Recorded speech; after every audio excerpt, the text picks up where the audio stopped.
frightful, but the fire is so delightful. And since we've no place to go, let it snow, let it snow. Johnell McCauley is with us now. Nutrition Unmasked, as Tanya said. Johnell, good morning.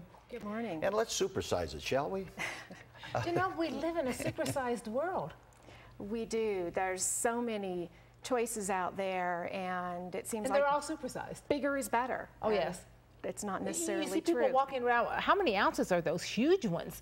People walk around with those Cokes, and then they have the big hamburgers and a lot of food. It seems like more is, we think, better. We do, and everyone feels that once they've got it, they need to eat it, and it needs to, you can't leave it on your plate. Oh, good point. Are we raising a generation of obese children because of that?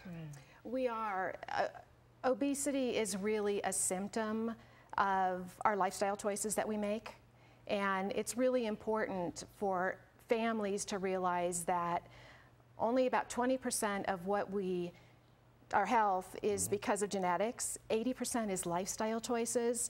Now, there are some exceptions to that, but for most people, 80% of what we do are lifestyle choices, and we learn those as a small child and take those through to adulthood. There is a saying in this type of thought, is that genetics loads the gun, lifestyle pulls the trigger. So it's a combination, of course. I love your portion distortion. Yeah. Great. It is, and we did some training on that, and it really is, people have no idea what a portion is. What a portion is, what a healthy portion is. We put food on our plate, and I ask people, how do you know when you're full? And the answer I get is when my plate's empty. Or I was out to breakfast with a group of people, and someone looked at me and said, how can you leave that food on your plate? And I said, because I was full. And she said, I could never do that. Isn't that amazing? And of course, we were raised in our generation, three squares a day. And they were always, seemed to me when I was a kid, fairly large portions. But in today's world, aren't we supposed to be eating just a little bit all the time, all day long? Doesn't like that, 6 smaller meals, I think, to keep the metabolism what's better. What's your opinion on that? Well, you do want your 3 meals, and breakfast should be your biggest meal, where we tend to eat dinner as our biggest meal. Right. And then some snacks throughout the day.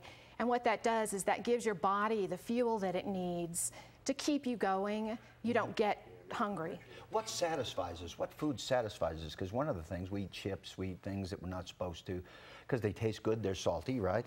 But what food should we be eating that satisfy us and make us feel full? Well, you want to eat your protein, and you also want to eat foods that have a lot of, they're calorie dense. We eat a lot of foods that aren't filling, they're really empty calories, so they're not giving you the nutrients, they're not filling you up, they're not giving you what you need to keep going throughout the day, so you're looking for more. You get the calories, but they're not fueling the body. Correct. They ran a recent survey, and they asked people across, it was a worldwide survey, when are you full, when do you stop eating? These were similar questions that they asked.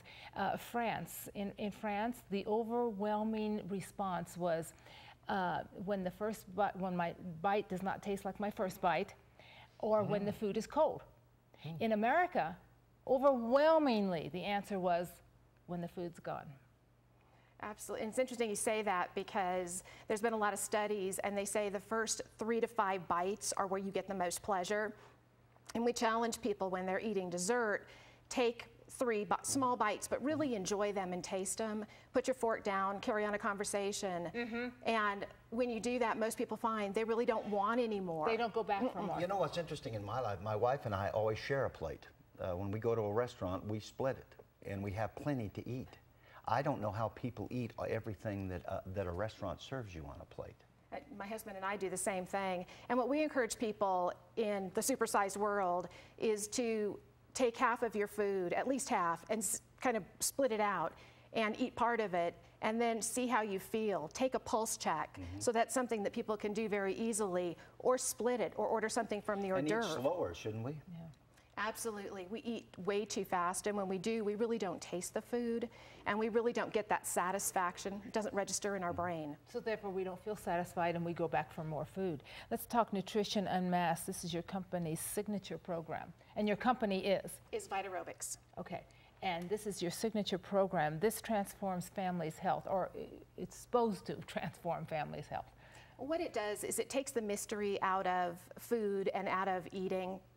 What happens is people don't understand what they're eating. They don't understand portion sizes. They don't understand how to make healthy choices and how to really put the right combination together.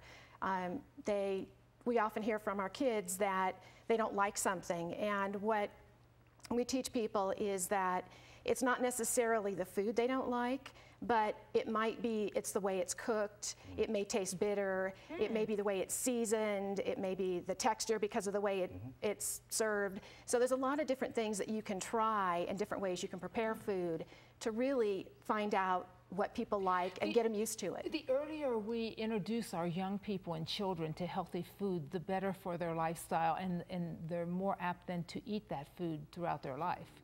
You set the palate, you set the taste buds. You do, and keeping kids away from sweets earlier on. A lot of people, it's easier to give them fruit juices and sweet snacks, but really find things that don't get them used to sweets and don't get them used to salt and those things that they build up those tastes for. On that same point, Johnell, how do we get the young people to crave healthy food? Give it to them early, right? Give it to them early, and part of it is getting the kids and to make choices and giving them choices of what they want to eat, but offering them choices. The other part is being a role model and eating the way we want our children to eat. When children we say, mirror what they say. Yeah. They do. They don't listen to what you say nearly as much as they do what you do. We say eat breakfast, yet we grab a cup of coffee as we're going out the door, and we don't do it. So how do we expect them to do it? They're emulating us. Absolutely. We have such a big part in that. Influence, sure. I also read a survey, I'm just full of surveys today, that, and I may have this backwards, you will know for sure, we're born with just a bit of a sweet tendency and salt is a developed taste, or the other way around. I forget which way that is. But one of them we're born with and one we cultivate and develop, of course. And I don't know which way that went, so I shouldn't have brought that up. But anyway, where can they find you, Johnell? What they can do is they can go to healthyfamilyfuture.com, and we put together some special information, some gifts for them. So healthyfamilyfuture.com/gift4you, and we've got some great information on things they can do today to get started eating healthy. Terrific. And where can they find you? Will you counsel, Johnell, will you counsel people? How do they find you?